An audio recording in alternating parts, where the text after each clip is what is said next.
మనం ఎప్పటినుంచో ఎదురు చూస్తున్న వైశాఖ మాసం వచ్చేసింది. ఎందుకు అనుకుంటున్నారా?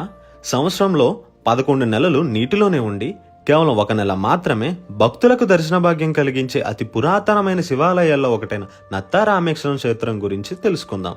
శ్రీమన్నారాయణుడు ధరించిన అవతారాల్లో రామవతారం, పరశురామ అవతారం ఎంతో విశిష్టమైనవి.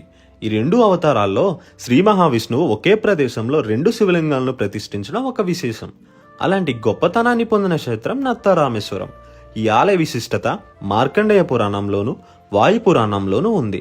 శ్రీరాముడు రావణ సంహారం తర్వాత పాప పరిహారం కోసం ఈ క్షేత్రంలో ఇసుక, నత్తగులలతో శివలింగాన్ని తయారు చేసి ప్రతిష్ఠించారని పురాణ కథనం చెప్తుంది. ఇదే ప్రదేశంలో పశ్చిమాభిముఖంగా మరో శివలింగం ఉంది. దీన్ని పరశురాముడు ప్రతిష్ఠగా పురాణాలు చెప్తున్నాయి.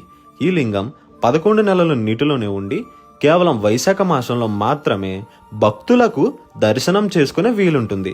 ప్రస్తుతం వైశాఖ మాసం కావడంతో స్వామి భక్తులకు దర్శనమిస్తున్నారు. మీరు కూడా తప్పకుండా వెళ్ళి స్వామిని దర్శించి ముక్తిని పొందండి. ఈ ఆలయం మన తణుకు పట్టణానికి 14 కిలోమీటర్ల దూరంలో ఉంది.